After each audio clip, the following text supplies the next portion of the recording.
Futuro emocionante, hein, gente? Já tá dando aquele tique-tique aqui. Obrigada, Manu. Comida do futuro. Falei para vocês que ia chegar um momento de a gente embarcar numa nave espacial. E esse é o convite que eu queria fazer agora para vocês. Para a gente ir para o imaginário. Quem quiser fechar o olho até pode fechar. Mas imagina comigo uma cena cotidiana que vocês tiveram, talvez agora, há pouco, almoçando, no intervalo, talvez não como vocês gostariam. Mas vamos imaginar, o que é essa comida do futuro? O que é esse comer do futuro? Será comida suficiente? A gente vai ter comida até 2050 para alimentar aqueles 9 bilhões,8 de pessoas? Onde ela vai ser cultivada? No campo e o resgate, como nós vimos que nos antepassados fazíamos muito bem? Será possível? Nós decidimos. Eu saí do Amazonas e vim para São Paulo. Muitos de vocês devem ter nascido em cidades do interior e vieram para a zona urbana. Nós decidimos. E agora? Como é que vai ser esse futuro? E a gente vai conseguir resgatar isso tudo? A gente vai produzir comida na cidade? Embaixo da terra? Embaixo da terra mesmo, embaixo de prédio? Em laboratório? A gente vai comer essa comida? Qual é a origem dela? É a carne de verdade? É um análogo? É um inseto? Onde a gente vai comprar? A gente ainda vai na feira, vai no supermercado? A gente fez um convite, né, aqui para a gente resgatar algumas práticas importantes. Como a gente vai preparar essa comida? A gente vive o resgate, vimos que cozinhávamos mais, hoje a gente está mais na TV. Alguém aqui imaginou como vai ser esse comer no futuro e essa comida do futuro? Inspirado no que nós vimos aqui, tem muita coisa do que eu vou trazer também, mas eu queria viajar um pouco mais com vocês. Como a gente vai comer isso? Num restaurante, em casa? E aí eu queria que o Nicolas me ajudasse a soltar um vídeo, para ver se de repente alguém pensou algo parecido com algumas tendências, não são mentiras, Marli, mas algumas tendências e algumas coisas que já estão pipocando o mundo afora.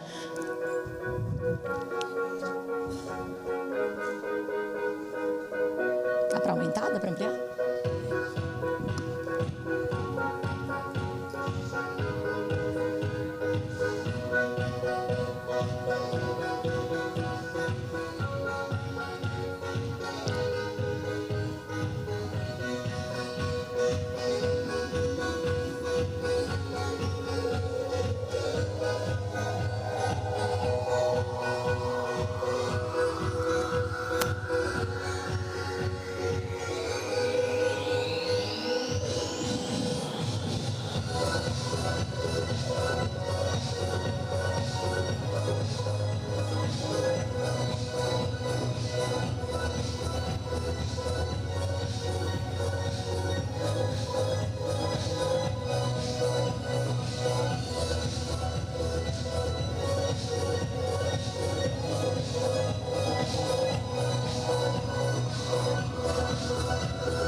Você volta lá? Fazer daqui? Pode ir.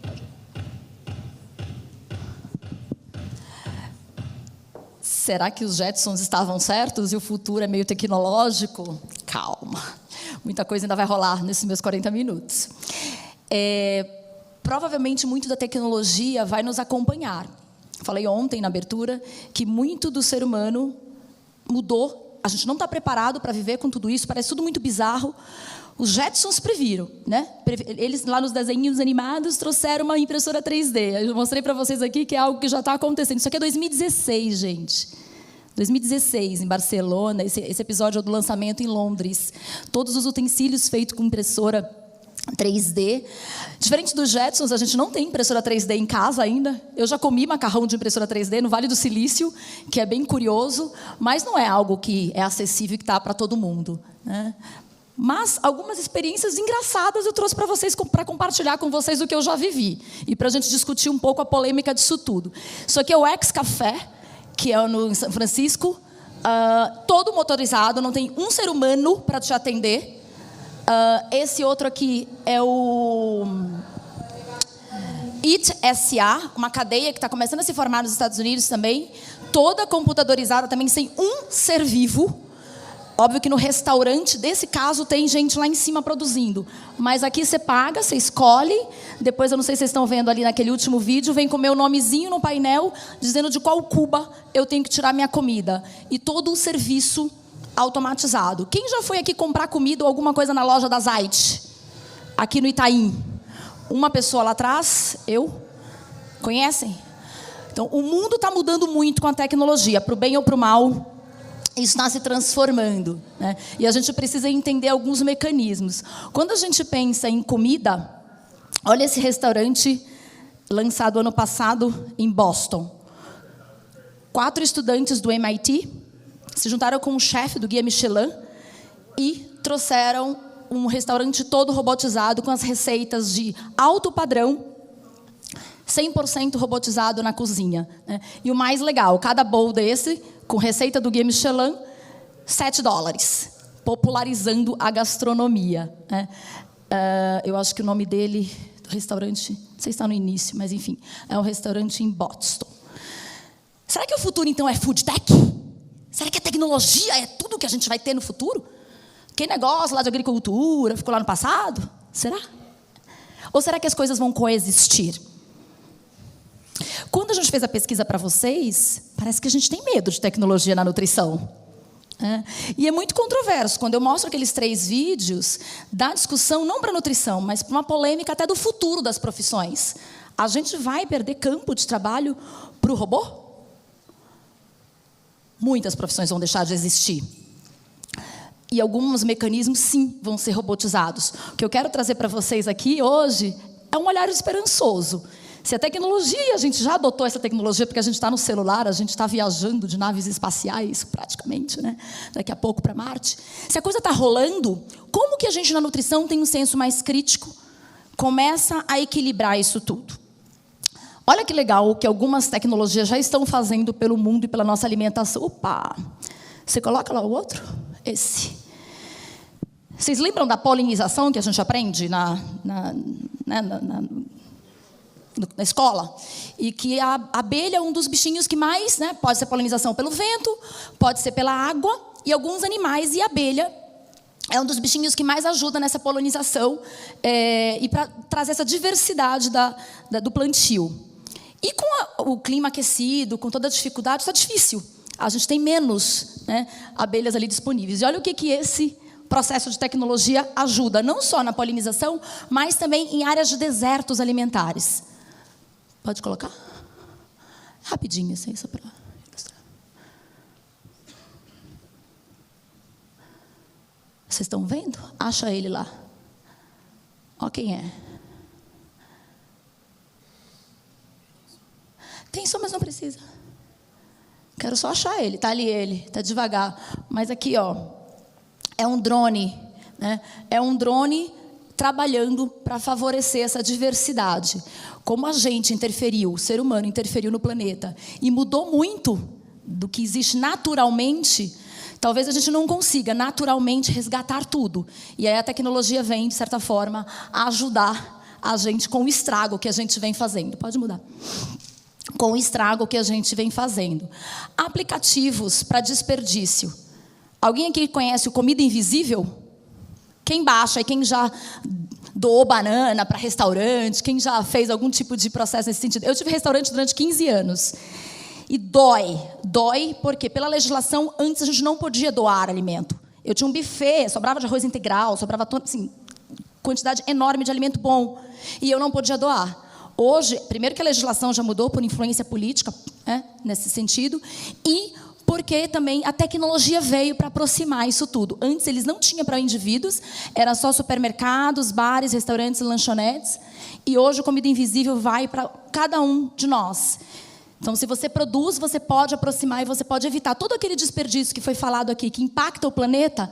Por meio da tecnologia, a gente consegue hoje ser mais ativista, né? Mesmo não estando lá no dia a dia, porque a gente sabe que isso é um problema, é uma situação de nutrição, o desperdício, 1/3 da produção já foi falado essa manhã toda, então o futuro vem para combater isso aqui, com certeza. A nossa recomendação de comer alimentos da estação, quando eu estava no CRN, né?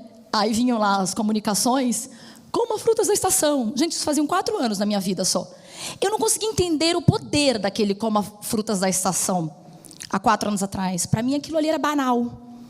Entendendo e viajando o mundo todo, e estudando mais a fundo, a gente entende hoje, aqui nesse congresso, que o futuro não é passado a gente ficar com essas recomendaçõezinhas de coma frutas da estação. Mas e como a gente vai comunicar isso, a gente precisa ser mais criativo, né? Porque senão parece que é uma comunicação do passado. Só porque é mais barato? Não, porque tem impacto. E as pessoas querem atuar no planeta por meio do seu voto político com a sua alimentação, que eu aprendi ali com meu amigo Canatella. Isso representa 1 trilhão na economia global. 1 trilhão. E o impacto para o planeta, né? Esse desperdício tem uma perda de 75% da biodiversidade do planeta. A pecuária, ela ocupa 26% da área livre de gelo. Será que isso é sustentável? Comer cada vez mais carne? E vai lá em Manaus, quando eu ia lá nos meus estágios, nas fábricas do distrito industrial, tira a mistura do nego lá, tira a mistura do caboclo e a farinha dele. Ele vira bicho. Então, como é que a gente começa a mudar essa cultura do consumo excessivo que o brasileiro tem, até porque tem muita fartura, é muito acessível, né? Em relação à carne. A agricultura utiliza 70% da água do nosso planeta. Será que o futuro vai ser só plantar da forma tradicional, como nós vimos aqui? Aqui não é um julgamento de certo ou errado, é só mostrar alguns fatos para vocês, para a gente começar a ter senso crítico, começar a participar desses debates. Porque nós sabemos que, apesar... Nós seremos 9,8 bilhões de pessoas no mundo em 2050. E olha que contrassenso. Desses 9 bi, a gente tem, já foi falado de manhã, 800 milhões de pessoas que passam fome no mundo e 2 bilhões obesos ou com sobrepeso. Então, esse alimento está mal distribuído na mente e no dia a dia. E é por isso que eu trago o que alguns especialistas falam aqui. No futuro, ou agora, a gente vai precisar passar por uma segunda revolução verde. Uma revolução verde que passa pelo resgate de tudo aquilo que a gente falou aqui. Porque a gente tem ecossistemas de produção de alimento quebrado. A gente caminhou desse jeito, produzindo em massa, saindo do campo, vindo para cá, comprando muito alimento processado. E a gente viu que isso não é sustentável, nem para a gente, nem para o planeta, porque é número. Ou está obeso, ou falta alimento. Ou o alimento é produzido no lugar errado, né? Ou ele é desperdiçado. Então, a gente realmente vai passar por uma segunda revolução verde. A Jenny trouxe uma referência aqui de 9.000 espécies que eram plantadas.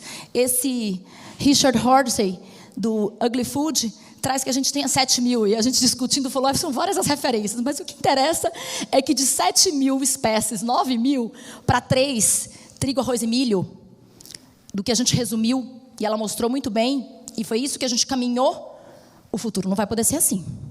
Talvez não seja a quinoa da moda também, mas eu quero mais farinha do Arini e poder comprar aqui facilmente e barata, que foi a farinha que veio da minha terra, que eu aprendi com a minha mãe comer. Vocês nem sabem o que é, né? Quem conhece aqui o que é farinha do Arini? Marli já foi para Manaus comer na cuia. É a farinha da mandioca torrada, só que ela é um carocinho mais grosso e é bem amarela. Então, convido vocês a provarem, que é muito bom. Não vou falar que eu já comi ela na casca da tartaruga, que vocês vão me matar, né? Mas isso eram 30 anos atrás. Então, o que a gente imagina dessa dieta do futuro? Que ela vai ser uma dieta mais diversificada. E a gente precisa trabalhar em cima dessa diversificação. Foi falado aqui hoje, e eu fiquei muito feliz de ver a língua do pirarucu, que eu ralava o bastão do guaraná com meu pai para colocar no café dele de manhã, porque eu acho que aí ele foi ficando assim elétrico, né? E foi me dando essa energia. Foi o guaraná? Cadê a Lê? Cadê minha conterrânea aí? Foi o guaraná, né, Lê? Me deixou assim. Mas, enfim, é uma dieta mais resiliente. Aquilo que a gente ensina aos nossos pacientes, os nossos alunos a ensinarem à sociedade, à comunidade, o que põe naquele prato todo dia, é o que eu falo para essa indústria que está aí fora, quando eu trago o workshop de inovação. Porque raio eu tenho que ter iogurte de morango? Por que não pode ser de cupuaçu? Por que não pode ser de jabuticaba? Por que a gente tem que assumir sempre os mesmos sabores? A gente aqui tem que fazer essa revolução também, pedindo, exigindo, ensinando, dando a receita caseira. Uma hora, se todo mundo está fazendo kefir em casa, a indústria vai lá e faz também. Não é? A gente pode ditar as regras. E a gente tem que ditar as regras. E o futuro está na nossa mão. Essa profissão que a gente escolheu tem um poder enorme no mundo todo. Mas não dá para sentar a bunda no sofá e ficar reclamando de salário. A gente tem que se mobilizar, movimentar. Ao invés de dar porrada, até na indústria, a gente pode transformar isso. Ensinando outras coisas para esse paciente. E ajudando eles a pensar melhor. E como os nutricionistas podem participar disso? Né? Acho que já falei bastante. Mas quando vocês trouxeram as perguntas, veio muito da comida mais natural, cozinhar mais, o que é muito legal. Mas como fazer isso? Como fazer esse indivíduo, né, que está ali, na labuta do dia a dia, pegando um trânsito do caramba em São Paulo, seja lá onde for, porque até em Manaus agora tem trânsito. Fazer o cara cozinhar e dizer para ele fala para você, chora e olha e fala que não tem tempo. E você diz assim, pois é, eu também não tenho, né? Também não cozinho. Né? Então você muda, você começa a trabalhar em cima de alguma coisa que você cozinha, mesmo morando sozinha. Eu morei com uma menina que era do Sul, e eu era de Manaus, nós morávamos juntas, as duas, a Carla. Hoje ela é gerente de produção da Casa Santa Luzia, e muitas das nossas receitas, do que a gente fazia em casa, ela implantou lá na Casa Santa Luzia. A gente fez estágio lá. Eu falava assim para ela, vai para a corporação, era o único pago, porque o resto tudo era do governo, né? Eu falei assim, vai para esse aí que vão te empregar. Dito e feito, a mulher está lá até hoje. Não precisa ter empregado tanto, né? Porque ela ficou lá até agora. Mas, onde é que eu queria chegar? A gente cozinhava. Primeiro que o dinheiro era curto. E a gente cozinhava, a gente fazia faxina, botava música alta e fazia um tortão de frango. E o tortão ganhou ricota, milho e cenoura. Quem aqui já comeu nos meus restaurantes lá da época da Equilibrium? Healthy Food. Uma minha colaboradora aqui, Fernanda, vendia torta de cenoura, não vendia, Fernanda? Bastante. Das receitas que a gente tinha no restaurante. Então, cabe a nós, gente. E eu betava aqueles executivos que comiam lá nos jardins, tudo para comer meu tortão. Não era, Fê? E adoravam comer vegetal, buffet vegetariano. Se eu fosse agora, hein, Fernanda, a gente ia ganhar mais dinheiro. Que naquela época era doído. Eles queriam pagar menos e comer o salmão, o filé mignon. Mas, enfim, trazer esse paciente, trazer esse cara para ter essa conexão com a agricultura. E essa agricultura foi falada como ela era no passado e sob a ótica dos pequenos produtores, que é importante. Mas eu vou contar algumas experiências minhas com a tecnologia e a agricultura, que talvez pode ser uma solução. Pode ser uma solução para o cliente de vocês do dia a dia. E a gente tem que estar antenada do que está rolando, do que tem de subsídio hoje para esse cara comer melhor. Então, quem aqui conhece essa foto aqui, por exemplo, é do Instituto Chão. Quem é paulista já foi lá no Instituto Chão? Ó, legal, algumas pessoas. Vai lá, vai entender o que é esse pequeno produtor. Indica para esse paciente lá, é do lado da casa do porco. Então o cara vai lá, come o porco na alta gastronomia, depois vai. É perto, não é? Não é? No centro da cidade? Oi? É Feira Livre, Instituto Feira Livre, verdade. Confundindo aqui. Outro que é muito legal, Junta Local, no Rio de Janeiro, que reúne todos eles. E começou um trabalho muito interessante de trazer esse pequeno produtor para uma coisa mais cool, mais moderna, mais diferenciada. Até as feiras. Quem foi naquela feira? Como é o nome dela, Marla? Aquela feira que a gente foi de Smorgasburg. Eu fui em Nova York, depois esteve aqui, a gente foi junto para ver.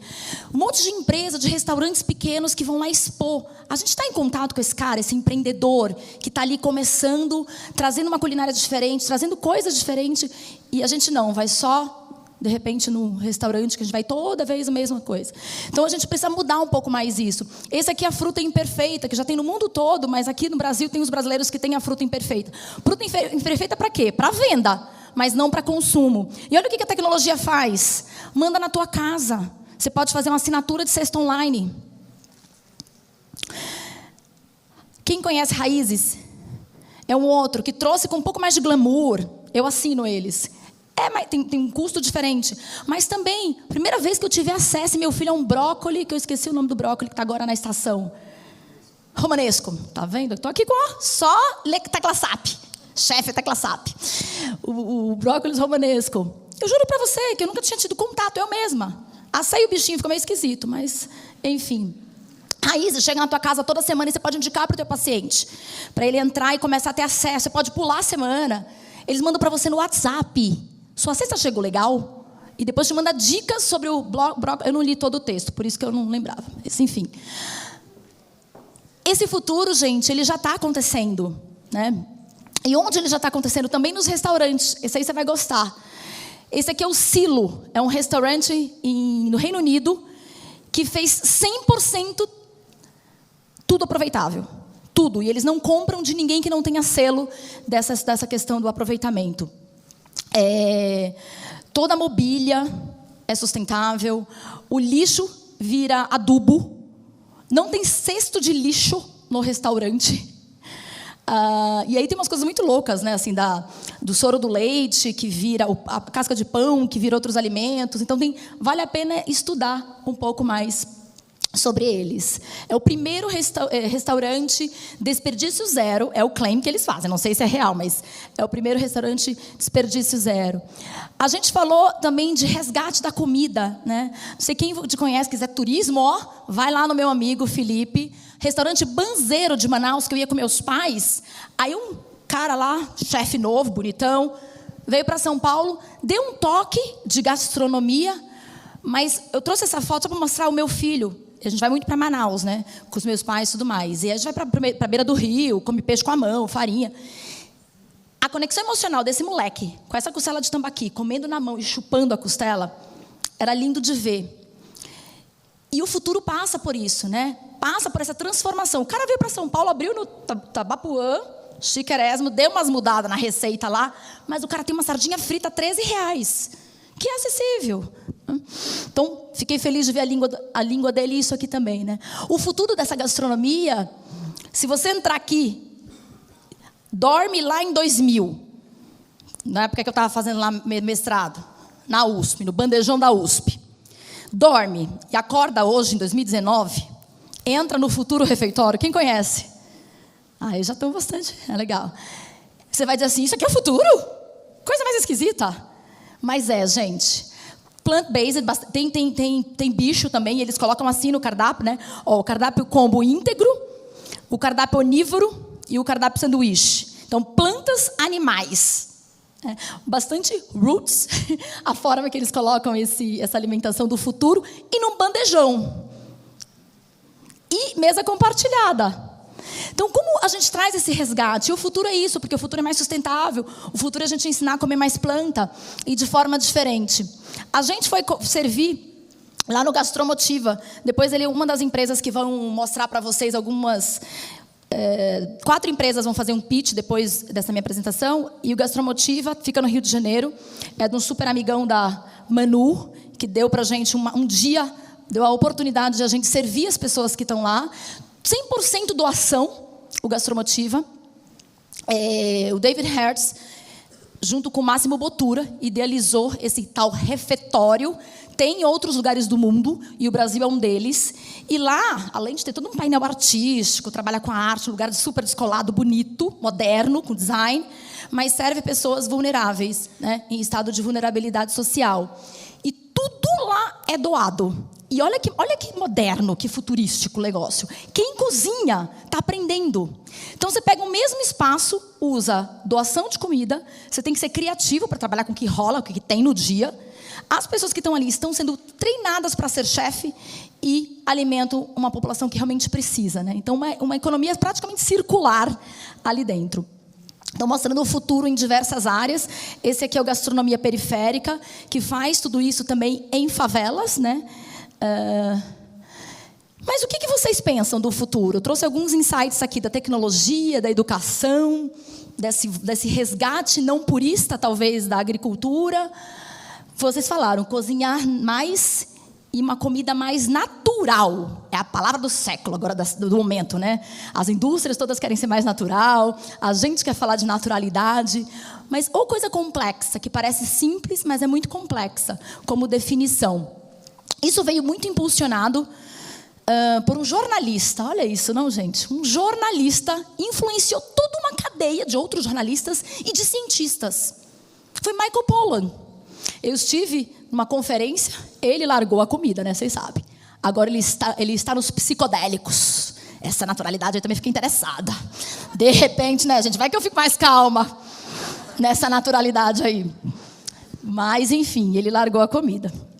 Mas deixou um legado. E o grande legado dele foi trazer algo muito simples. Eu costumo falar nas minhas palestras de inovação que a melhor inovação, seja na tua carreira, ela é simples, ela é óbvia. E é por isso que todo mundo adere. Mas essa obviedade que ninguém falou antes. E essa é a grande magia da inovação. E ele fez isso. Foi fazer uma trajetória aí de cozinha. Quem assistiu o Cook? Quem leu ou assistiu o Cooked? O Cozinhar. É obrigatório, tá, gente? Lição de casa do domingo. Obrigatório. Assistir 4 episódios no Netflix, ou ler o livro, ou fazer os 2. E ele influenciou o nosso guia alimentar, que veio com uma proposta disruptiva, das mais inovadoras. Você vai em qualquer lugar do mundo, gente. E olha que eu viajo em eventos. Em qualquer lugar do mundo, você vai... É o guia alimentar brasileiro, a referência. No começo, ele talvez tenha chocado um pouco algumas questões, algumas pessoas. Confesso que até eu mesma, no momento, calma, pera lá, não pode isso, não pode aquilo, e colocou toda uma classificação nova, isso balança muito. Mas a sua simplicidade, a sua genialidade provocou mudanças profundas no mercado e na nossa vida. Mas que raio é esse natural que traz Michael Pollan e que ele mesmo fala que é tão complexo? E que vocês dizem que é o futuro. O que será esse natural? Pão é natural? Como diz ele mesmo, textualmente no seu vídeo, ele fala: pão da árvore? Não. Como é que vai ser natural? Então eu não posso comer pão? Pão é bíblico, eu sempre falo isso, né? Pão é bíblico, gente. Estão achando pão agora, né? Estão demonizando o pão. Pão é bíblico. Como é que a gente pode achar que isso não é adequado? Mas aí vem os chefes, tem um do Rio de Janeiro aqui, meu amigo, tem um Pedro aqui, vão fermentar naturalmente. Então o processo passa a ser mais natural, o processo passa a ser diferente, né? E aí a gente começa a resgatar. Eu tinha uma reunião lá com o Canatella, ele falou: pô, mas aqui nesse supermercado a gente faz pão há 6 anos natural, porque o chefe é francês. Eu falei: burro vocês que não comunicaram ainda, não é? Vamos comunicar. Porque às vezes a gente tem uma coisa tão enraizada, tão tradicional, e às vezes vem um outro que lança e a gente não traz. Mas por que tudo isso? Tem até nutricionista outro dia, eu fiquei sabendo que trabalhava em consultório, além do consultório, lançou um pão proteico. Eu acho o máximo vocês empreenderem e vocês, ao invés de reclamar e ficarem batendo nos outros, começarem vocês a fazer coisas diferentes. Quando eu tinha meus restaurantes, sabe a Maria Cecília Corsi aqui? Ela usa uns equipamentos lindos, ela faz aquelas coisas tudo bacana. Mas eu tinha um forno combinado e os meus pacientes amavam comer no meu restaurante. Meus pacientes da academia. Eu falei, Aí eu fui para os Estados Unidos, tinha aquele TV dinner, sabe? Nome horroroso, né? TV dinner, olha. Mas achei interessante. Aí eu falei assim, cara, os caras estão aqui, são executivos, eles comem a minha comida, eu quero aumentar meu faturamento. Vou lançar. Gente, era uma loucura. Porque tinha 30 pratos que eles iam buscar lá, mas a gente produzia comida congelada há 20 anos atrás, nesses restaurantes, para vender para esses pacientes. Outro dia eu estava até falando isso lá para o conselho, ela falou, não sei se você podia fazer isso não, porque tem conflito de interesse. Eu falei, mas naquela hora o único interesse era realmente o interesse do meu bolso. E o interesse de fazer aquele cara comer melhor o dia inteiro. E ele curtia. A Marli me indicava um monte de paciente para comprar meus congelados lá. Por quê? Porque era gostoso, era bem feito. Mas, enfim, você viu, né, que eu vou do natural, eu quero fazer vocês empreenderem. A minha cabeça não para. Mas é isso, né? A gente estigmatiza e a gente rotula muito. Mas o que será que é esse natural de hoje? Inseto é natural? Um monte. Vai lá na Praça do México, no centrão do México, que ao invés de o povo vender pipoca, vende inseto. Eu não achei a foto aqui. Fiquei com preguiça de procurar. Mas eu comendo inseto no meio da praça, fazendo turismo. Né? Que lá é grilo. É grilo lá, né? México é grilo. Mas tem minhoquinha também. Tem uns negocinhos lá nos restaurantes mega chique que tu vai. Eu fui naquele Pujol eu comi inseto. Comi inseto aqui também no Don, do Alex Atala. Tá na moda, porque é natural. Né? Mas, na realidade, a gente tem necessidade de aumentar o consumo desses 9 bi. Né? Dar comida para esses 9 bi de pessoas. E inseto, em 2015, 2014... eu fui para uma das maiores feiras de inovação do mercado de alimentos, de ingredientes. Mas não é esse negócio de crickets. Vocês sabiam que inseto é crickets? Porque a indústria gosta de pôr nome diferente, moderno, né? Os marqueteiros lá curtam. E foi o ano do crickets. E crickets, vocês têm que saber. Crickets é um inseto comestível. É inseto ou farinha de inseto para fazer formulações de alimentos. E existem várias barras de cereais, vários produtos à base de crickets. E até para não dar insects, né? Inseto e crickets é mais legal, né, gente? Crickets. Então, agora vocês já sabem o que é. Mas, como diz nutrição comportamental e a Marli sempre reforça, nem tudo que é biologicamente comestível, aceitável, nutritivo, é culturalmente aceitável. Não vou encarar inseto, né? Por mais que isso seja a comida do futuro. E não sei se é por aí também. Eu acho que vão ter várias opções. A gente vai navegar em várias possibilidades da comida do futuro. Sabia que leguminosa chama pulses no mercado? 2016 foi o ano dos pulses. Pulses são todas essas leguminosas que começaram a trazer proteínas alternativas. Cara, a gente tem que alimentar 9 bi de pessoas. Não vai ter vaca suficiente para tudo isso na cultura que a gente tem aqui. A gente tem que realmente mudar a nossa forma de consumir, além das consequências para o planeta. Então, a ervilha é a grande X da questão, né? Aí você fala, então tá bom, Cíntia, então tudo que é do passado é melhor? Ouvi aqui sexta-feira, o futuro é resgatar o passado? A gente tem tem 2 autores, acho que eu trouxe eles aqui. Esse autor, que é o Adam Grant, de Originais, ele sempre fala que o ser humano tende a ter o status quo. Mediante o novo, a primeira coisa que você faz é, não, isso não vai dar certo. Isso não vai dar certo, isso não é para mim, isso não funciona. Quando eu li o Homem Sapiens, ele traz a mesma coisa, né? O quanto a gente mudou muito como sapiens. A gente era nômade. Devia ser divertido, né, cara? Uma hora tu tá morando num lugar, outra hora tu tá no outro, tá atrás da comida. Né? Mas aí o que a gente fez? A gente botou a comida ao nosso redor, o trigo ao nosso redor, e a gente achou que a gente escravizou o trigo. E na realidade ele fala, né? A gente que foi escravizado pelo trigo, por isso a gente perdeu diversidade, a gente perdeu... E o Alan Levinovitz, ele fala também sobre essa visão idílica que a gente tem de tudo no passado era melhor. Tudo que era passado é bom. Até no governo, a gente, né, no desespero, a gente fala, vai tu mesmo que é mais tradicional. Né? É verdade, a gente está vivendo uma falência de tudo, até da democracia, porque a gente está inseguro. E como esses autores falam, a gente quer resgatar alguma coisa que a gente confia. Eu confio, então, que eu preciso voltar a comer como meus avós. E tudo que é novo, desconfio, me dá medo. Será que a gente vai conseguir viver só da comida do passado? Pode ser poético, mas talvez não seja realista. Precisamos fazer esse movimento de busca do passado? Sem dúvida, foi tudo que eu falei até agora. Mas o novo não necessariamente precisa ser ruim.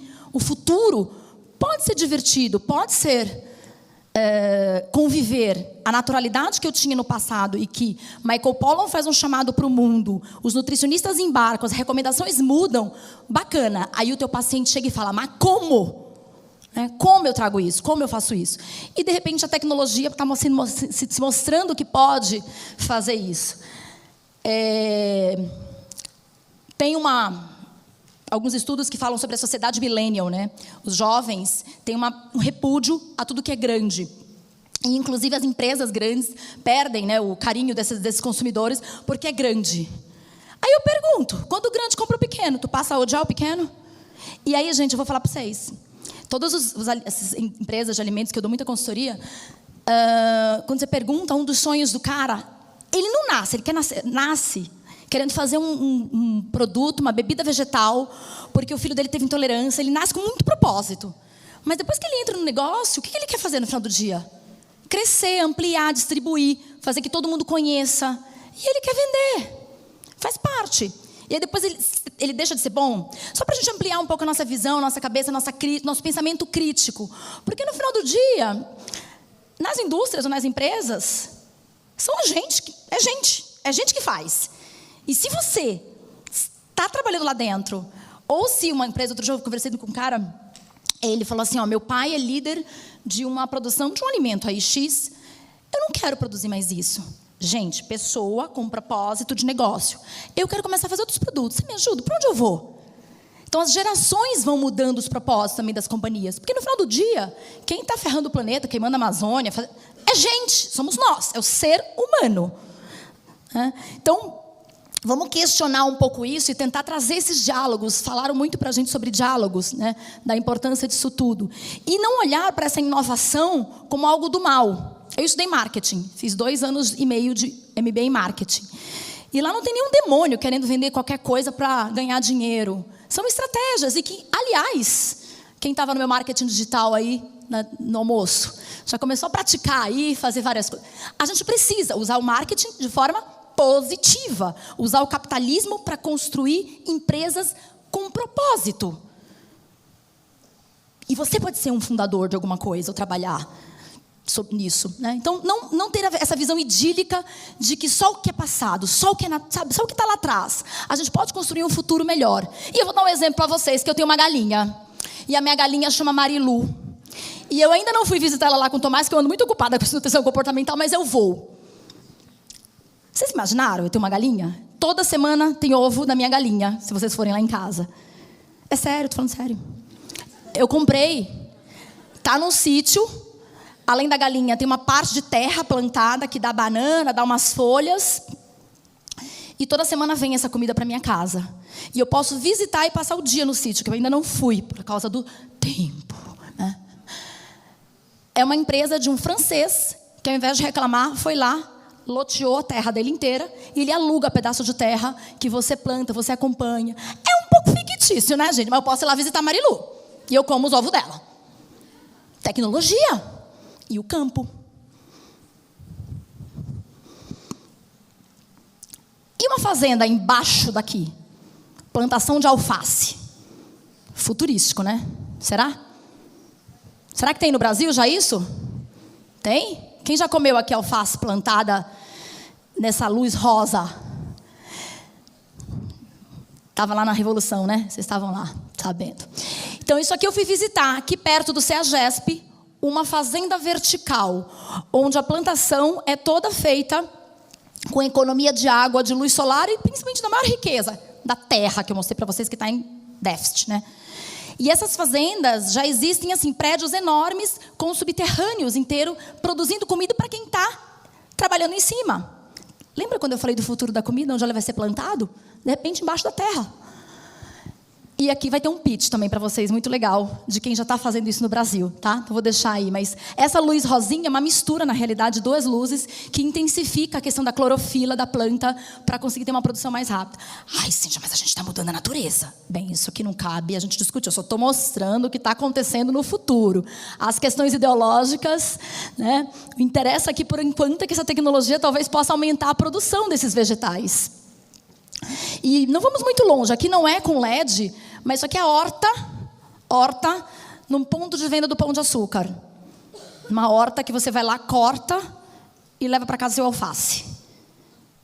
Não é LED, não é feita nas Pink Farms, é simplesmente hidropônico, mas está ali. Olha o tamanho dessa empresa, dessa indústria. Se a indústria mudar de produção, começar a produzir isso aí, será que ela vai ser melhor?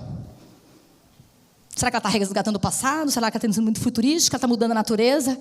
Mas isso aqui é uma produção de alface em escala. E a tecnologia na era do plant-based? Uma palavrinha em inglês, desde o low carb, fez tanto sucesso aqui na nutrição, né, gente? Plant-based. Qual é o nome da tua palestra? Plant-based. Falar de plant-based. É planta, né? Que nem lá no refeitório. É planta. Mas, enfim, eu provei há 1 ano e meio atrás lá no Impossible Burger, que foi o primeiro hambúrguer lançado numa cadeia de fast food nos Estados Unidos. Olha o meu medo.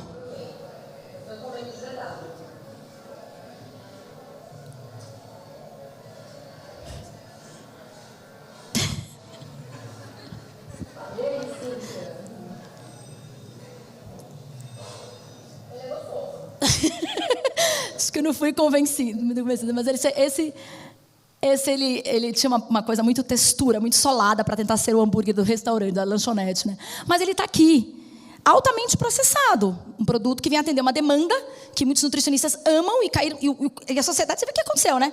Esgotaram a produção, já tiveram outros players, líderes de mercado, uma África, uma líder de mercado de carne, se lançou para produzir, e foi uma febre. E como é que será a rotulagem disso? Tem um produtor aqui, inclusive, né, que trouxe para vocês provarem, avaliarem. Mas essa naturalidade de comer mais natural, comer mais planta, também tem um nível de processamento alto. E como é que a gente lida com isso?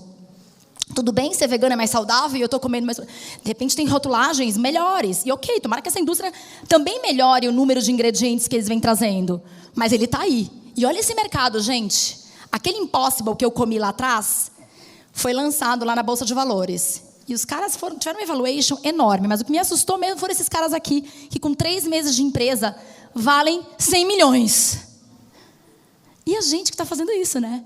Então, é uma alimentação diferente, uma alimentação que vem revestida muito de nutrição do futuro, é o futuro burger, e com uma lucratividade enorme. É só carne? Não. Frutos do mar. Esse é o Sophie's Kitchen, feito com flocos de arroz, ervilha e batata. E eu não provei esse. Tecnologia. Inteligência artificial para produto vegano.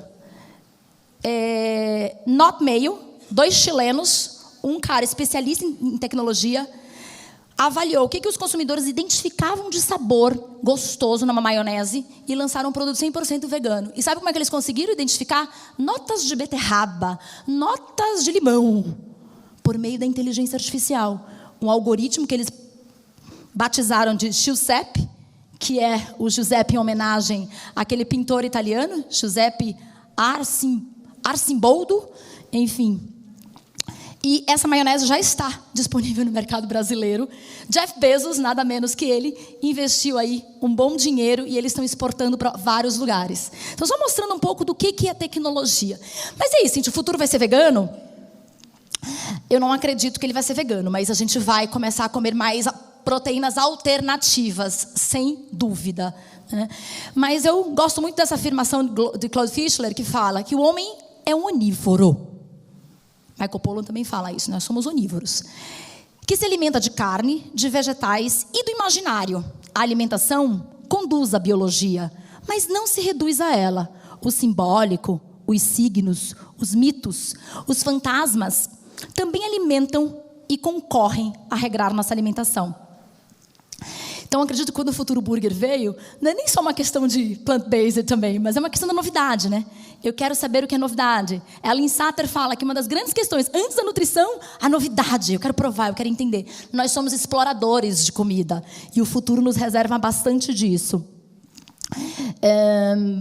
Eu acredito que, como o Michael Pollan fala, ele é um onívoro, mas ele quer ser um onívoro sabendo de onde vem o bicho e comendo menos animal e comendo mais planta. E eu acho que essa regra, por tudo que a gente viu aqui, vai ser a regra do futuro. Esse aqui é um selo de certificado animal que já existe no Brasil, já vieram para cá, para a América Latina. Acho que a gente vai comer, a gente até tem uma tendência de ser mais vegano, mas a gente talvez seja mais flexitariano. Outro dia foi engraçado, uma notícia. Sasha na mídia. Decidi ser vegana. Sou vegana. Mas quando der vontade de comer carne, eu como. É esse perfil que eu acredito que vai coexistir. E o veganismo, como até uma atitude em relação ao planeta, mas também, como a própria Fernanda trouxe ontem, como algo que a gente precisa ficar de olho, nossos pacientes, principalmente adolescentes. E também nas nossas atitudes, né? Porque outro dia eu postei uma foto com uma carne. há um ano e meio atrás, 2 anos, eu estava lá fazendo churrasco, porque eu tinha demitido o churrasqueiro, porque eu terminei o namoro, né? Aí eu demiti o churrasqueiro e aí peguei e fui fazer uma carne eu. E eu estava super orgulhosa que eu tinha feito churrasco, mas com essa simbologia. Tinha terminado o namoro, não preciso mais dele, eu tô ali, eu fazendo churrasco. Eu não teria mais coragem, eu acho, de postar essa foto hoje em dia. Porque olha as minhas colegas, tudo vegana. É tudo plant-based, os posts. Vamos ver como é que a gente está trazendo isso, sabe? Se antes era a fritura que a gente tinha medo de postar, hoje está virando uma coisa meio que do limpo, post limpo. Para a gente refletir, né? E essa carne, nesse futuro, talvez ela tenha as mesmas características da carne, mas ela vai ser produzida em laboratório. Esse pedaço de carne, em Israel, quando foi nas primeiras pesquisas, é o análogo mesmo, gente, é Dolly mesmo, sabe? Copia e cola, é Dolly. Limites éticos absurdos para a gente discutir aí. Mas essa carne custava $300 mil. Um pedacinho de carne em 2013. Sabe quanto custa hoje um bifinho desse? Dessa carne que eles chamam de carne limpa, que é carne sem bicho. Sabe quanto custa? $50 já. Um bifinho. Quanto tempo vocês acham que rapidinho a gente vai estar comendo carne de laboratório e que a gente não vai saber distinguir o boi desse produto? Rápido. Lembra? Há 12 anos você não namorava pelo celular, agora você já namora. Você tinha que ficar lá naquele CQ horroroso. Não é? E não é só carne, gente. Salmão. Essa empresa aqui chama Finless Food. A mesma coisa, a mesma textura, a mesma história toda do laboratório. Eu falei sobre isso aí. Quem vai viajar de Gol? Quem vai viajar de Gol? Pega lá a revista, ó. Tô eu lá. Alguma página lá, falando do futuro da comida. E eu falo muito sobre isso, sobre esses limites. Vai tudo coexistir. A gente vai querer ter a Marilu, a gente vai querer plantar o açafrão da Jenny. Tá tudo certo. Mas a gente também vai trazer a tecnologia como parte disso. E muitas vezes a gente não vai ter esse domínio. Né? Como é que vai ser isso? Porque o futuro chegou mesmo. E tá quente, hein, gente? Esse assunto tá quente. Escolhemos bem, hein, Marli?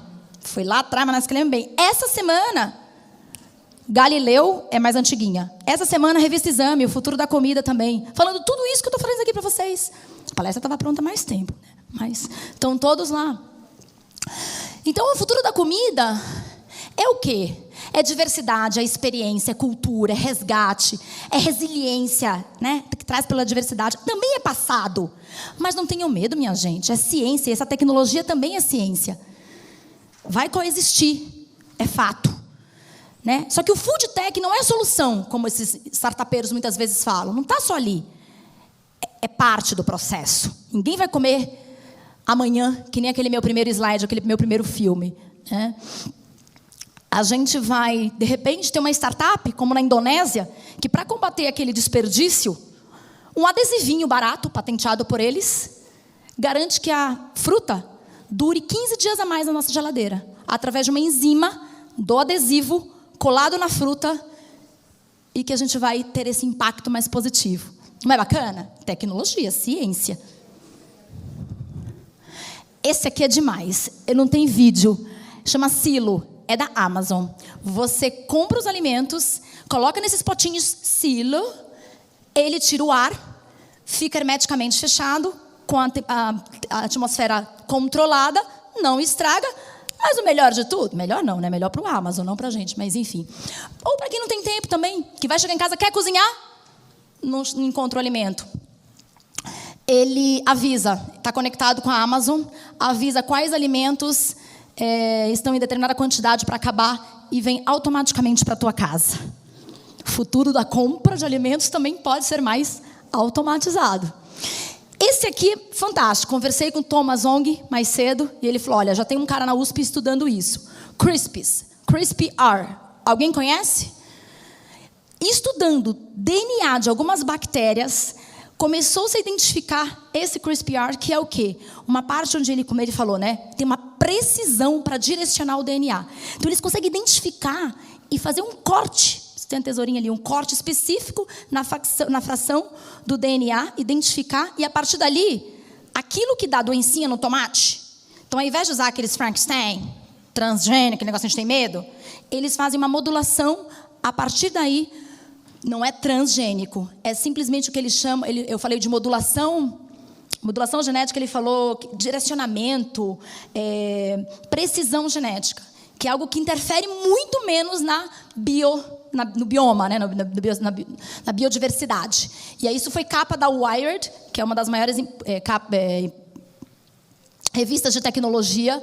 Eu tenho essa revista, uma matériazinha chata e difícil, mas falando um pouco do que o tomate foi e do que ele vai ser, né? Que a transgenia realmente foi o Frankenstein e hoje a gente vai viver outras coisas. E essa tecnologia vai permitir a gente cozinhar. Talvez eu não consiga ir no campo e nem no supermercado todo dia, mas de repente você tem a receita toda prontinha na tua casa. Vocês conhecem esse aplicativo, essa empresa? Chama Chef Time. Vem tudo cortadinho. É caro ainda, talvez para todo mundo? É, mas são dinâmicas. E que o paciente de vocês pode ter acesso a isso. Dá para você escolher vegano, dá para você escolher comfort food. E é uma forma que eu trago meu filho para cozinhar comigo. Esse resgate do cozinhar do futuro que vocês falaram tem que ser prático, gente. Tem que ser legal, tem que ser funcional, senão o paciente não traz, não vem. Aqui eu vou trazer Cybercook, que eu, desde a época de faculdade, né, nos meus primeiros, eu buscava receita no site deles e eles ampliaram muito a tecnologia com uma missão fantástica de trazer o futuro para vocês, que é fazer o paciente cozinhar mais e comer mais natural. Então aguardem em minutos. E esse aqui é o dinner, que você pode trazer as pessoas para dentro da sua casa e cobrar por isso. Então você vira anfitrião, vira um restaurante na casa das pessoas. Lembra que eu falei, como a gente vai comer no futuro? Onde a gente vai comer?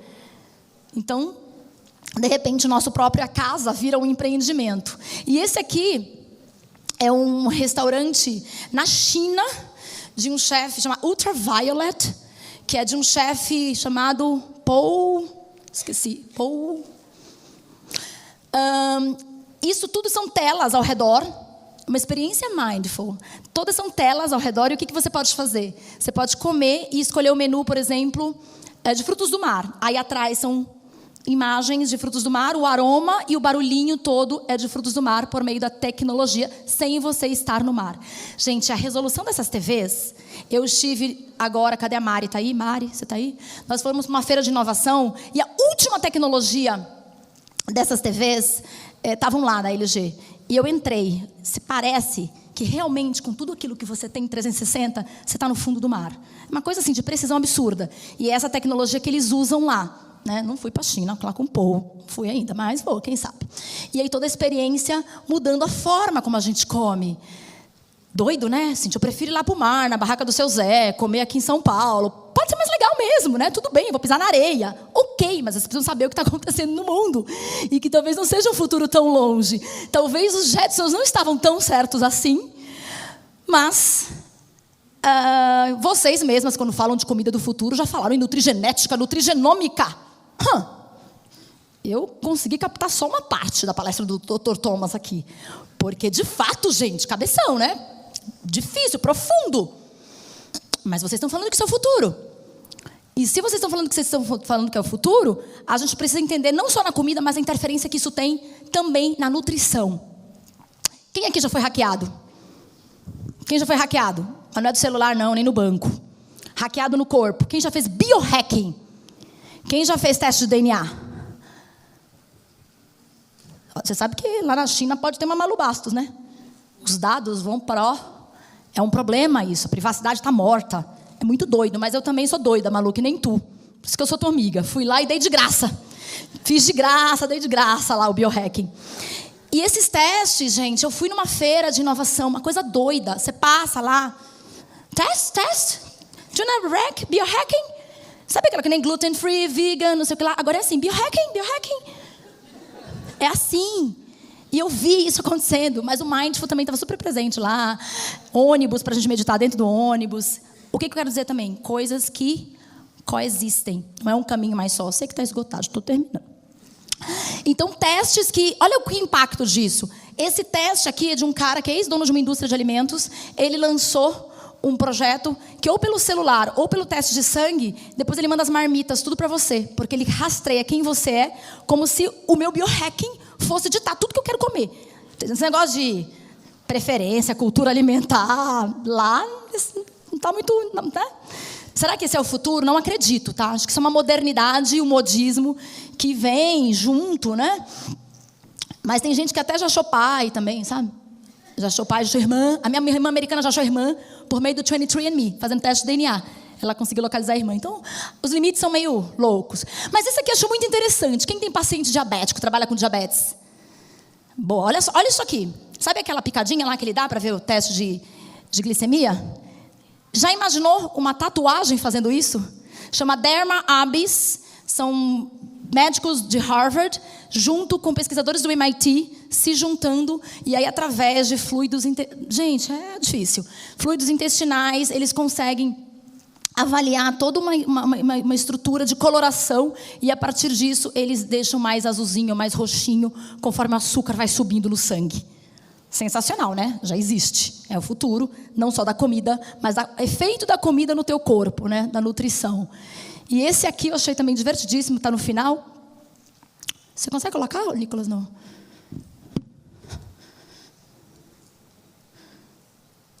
É uma tatuagem, porque no Japão eles têm muita questão do trigo sarraceno e as pessoas cada vez mais têm alergia, né? Tem algumas reações alérgicas. E aí um restaurante resolveu fazer um tattoo checker, que é uma tatuagem para avaliar a alergia dos consumidores.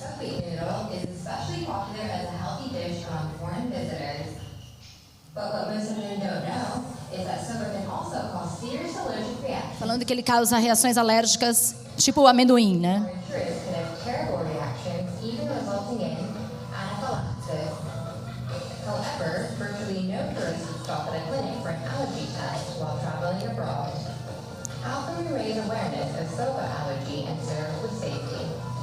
Queriam saber como eles podem servir de forma segura o tal do soba.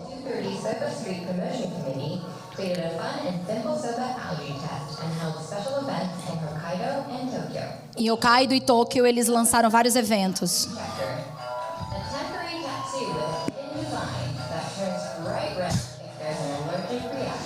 Quando a pessoa tem alergia, a tatu fica vermelha. É uma reação imediata.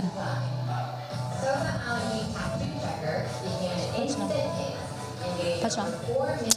Aí ela está falando um pouco do resultado da campanha, mas foi uma forma interessante de eles mostrarem, gerar o que eles chamam de awareness, né, conhecimento de toda uma população em relação a isso.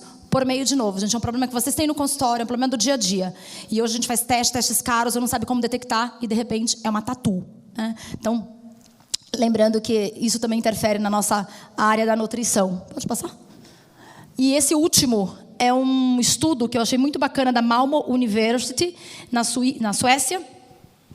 Criança não gosta de vegetais, às vezes, porque a mãe entope lá um negócio, bota aquela sopa ruim, ou bota aquele brócolis duro, sei lá o que. Então, tem memória afetiva junto com a comida que ele não gosta. E essa universidade está trabalhando com adolescentes, através de realidade virtual, com filminhos, memórias e aromas gostosos, associando a um determinado alimento. Então, aquela memória afetiva ruim que ele tinha em relação a um determinado vegetal, ele modifica, passando a gostar mais, porque introduziu. Eles estão estudando isso, achei bem interessante para as memórias com vegetais. Então, para finalizar, acredito que nós, nutricionistas, teremos que ter novas habilidades, trabalhar de forma mais aberta, sair das nossas caixinhas muitas vezes, não ter tanto medo, como vocês falaram para mim na pesquisa, da tecnologia, ter cuidado, discernimento, mas lembrar que o futuro da comida, ele passa por cientista de dados, como nós vimos aqui, o algoritmo Giuseppe, chefes que trabalham mais a consciência do planeta, o agrônomo, o biólogo, o arquiteto. Como arquiteto, Cíntia? Sim, para trabalhar os ecossistemas. Como é que a gente vai dividir isso tudo dentro do planeta, da Terra? Né? Como é que a gente vai trabalhar uma empresa? De repente, embaixo dessa empresa, está construindo uma forma de plantio que vai alimentar aquelas pessoas. E já está acontecendo isso nos Estados Unidos. Cadeias, escolas começam a plantar perto dos seus locais de trabalho. Quem quer saber um pouco mais sobre isso, a gente do Clube EQ traz uma comunidade sempre levando para os nutricionistas um pouco mais dessas novidades da área da inovação, da indústria, do mercado. Então, se cadastrem lá com a gente do Clube Equilíbrio que vocês podem ter mais informação em relação a isso. Então, se esse é o futuro, gente, eu acredito que a gente pode ter menos medo, né, se abrir ao novo, ao moderno, porque vai valer a pena. Porque, de repente, vai me fazer cozinhar mais, porque eu estou lá conectada com o Cybercook do Canatela, eu vou conseguir comprar mais fruta imperfeita, ou fruta do pequeno produtor, e eu vou até, talvez, correr mais, porque eu quero aumentar lá o score que está no meu Fitbit, sei lá o quê. Né? E talvez eu consiga comer mais alface, porque está mais disponível e vem por assinatura na minha casa. Então, o futuro ele tem uma união com a tecnologia, sim, é inegável, mas a gente nunca vai poder negar, né, o poder humano que a gente tem de conectar as emoções. A galinha Marilu, ela é fictícia ainda, porque ela está lá, eu não fui visitar. Então, quando eu for visitar lá, talvez meu filho tenha realmente um contato e uma conexão com essa agricultura, com essa pecuária, com esse campo. A gente precisa lembrar. E isso, eu vou falar para vocês com autoridade. Eu fui para o Vale do Silício, eu fui para o maior evento de inovação no mundo, que só tinha eu e Mari lá, né, Mari, no South by Southwest. Parça, depois... E dentro do maior evento de inovação e do maior polo de inovação, o que mais se fala? Empatia, conexão humana, resgate do ser humano. Tanto que já colocaram até os robôs para assistir novela, né, gente? Enfim, que a gente consiga trabalhar isso tudo, pensando e se abrindo para o futuro, não esquecendo que nós vamos ganhar, tá, nessa história. Nós vamos ganhar, nós somos humanos, e se a gente conseguir fazer esse trabalho bem feito, a gente ganha. Obrigada.